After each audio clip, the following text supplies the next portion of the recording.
properties of integers. In properties, we have few properties. So first we go with the closure property.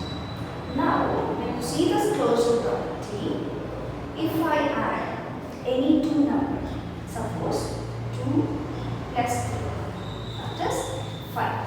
Now this 5 is an integer. Yes or no? Integer is not. It's a positive set as well as a negative set along with the 0. So this is your integer. So this is based on addition.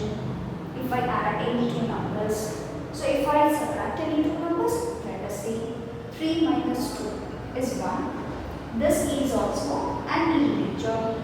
Suppose if it is in a negative sign, like minus 5 plus 2, minus 3. So this is also an integer. So addition and subtraction is satisfying the closure property. So what about my multiplication? Now see the multiplication. If I multiply any two numbers, like 2 into 3, what do I get? 6. Now this 6 is an integer or it's not an integer? Yes, it's an integer. So this is my multiplication. Now in case of division, suppose I take 2 divided by 2. It's 1. It's an integer. Suppose 2 divided by 1 by 5. What I get? It's 2 by 5. This is a fraction which does not satisfy the closure property. So what all the properties are satisfying the closure property now? Addition, subtraction and multiplication. But for division, it does not satisfy the closure property. Understood, children? So next is your commutative property. This is how we'll see. This is very simple. If I add any two numbers, that is a plus b is equals to b plus a. Suppose if I take any two numbers, how much it is? 2 plus 1? 3. If I add either way, 1 plus 2, it's 3 itself. Means if I add vice versa, still I get the same answer. So this is on addition. Now if I subtract, let us see. 2 minus 1, 1. If I subtract 1 minus 2, you will get as minus 1. So is it satisfying? No, it's not satisfying. Suppose a multiplication, 3 into 6, 18, or 6 into 3, 18. So it is satisfying. Means if I add a two numbers vice versa, I still get the same answer. If I multiply the two numbers vice versa, I'm still getting the two numbers. But in the subtraction, it is not satisfying. Now coming to division, if I divide 42 divided by 7 is 6. Now if I divide 7 divided by 42, will you get the answer the same 6? No. That's why it's not satisfying. So it is again satisfying only two properties, that is your addition and your multiplication. It is not satisfying your division and your subtraction. Next is your additive identity. What is that, children? Additive identity. This is very simple. If I add a number to 0, what do you get? Yes, the same number 1. In sense, a plus 0, you get the same value a. Now, if I multiply, what do you get? 0. If I multiply any number to 1, you will get as a. That is 2 into 1, you still get 2. So this is my multiplication property, that is for identity 1, and that is for 0. So I hope you understood your closure property, commutative property, and your additive identity. Now we are going to switch to associative property. This property is very important. This property is like it's a combination of an addition as well as a multiplication. So let us see how it is going to work. Okay. Now see this. Associative property. This is A plus B into C. We write as A into C plus B into C.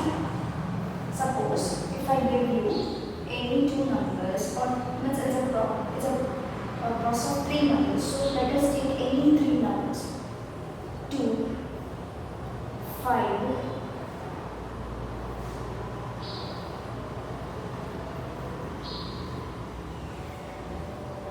2, then 5. We write like this: A into B plus C.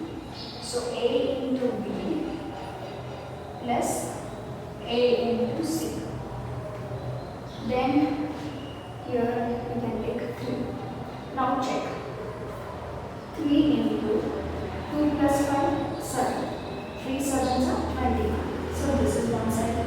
The same number, 3 into 2 plus 3 into 5. How much I get? 3 2s are 6. 3 5s are 15. So the answer is 28. Now we got, means either way, if I do addition, means the same numbers you are multiplying and adding together. You are not changing any number with single numbers here. A into B plus C. This is first. Then you multiply this another side. A into B plus A into C. Got? So this is your associative property. Now next we have your multiplication. The same associative property, let us see for the multiplication. How do we do? Now till now we have seen for addition. Now we are going to see for the multiplication.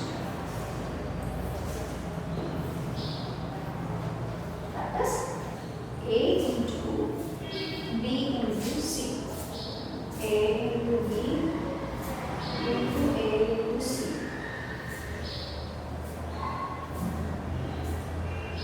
Or this is if either way 2 times, right? A into B into C, like this. Now see here, same number if you want to get A, or you can use any number. 4. Let us take B as 6, C as 3. Now see this side. 4 into 6 3 is 8. Now multiply. 18 4s are 72. On this side, A into B. What is the A value? 4. B value 6 into 3. 4 6 are 24 into 3. Still you get the answer as 72. So the associative property is holding your additive, means addition, and multiplication together. If you multiply and add, means this is one side and this is, it is satisfying these both conditions. In the same way, we have distributive property. Distributive property also holds the same thing. This is also same like this only.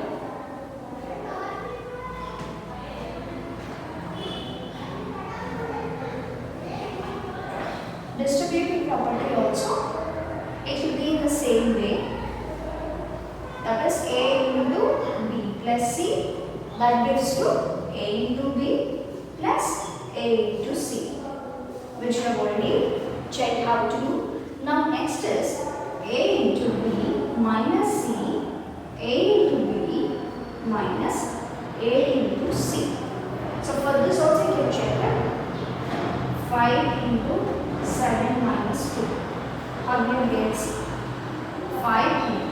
7 minus 2 is 5. 25. Now check this side. 5 into 7 minus 5 into 2. 35 minus 10. 25. But so it is also satisfying the multiplication and addition, subtraction. That is one is subtraction and that is addition, including the multiplication. So these are the types of properties. So you have in your textbook a page full based on properties of integers. You can go through the textbook and learn the properties once so that you can do your next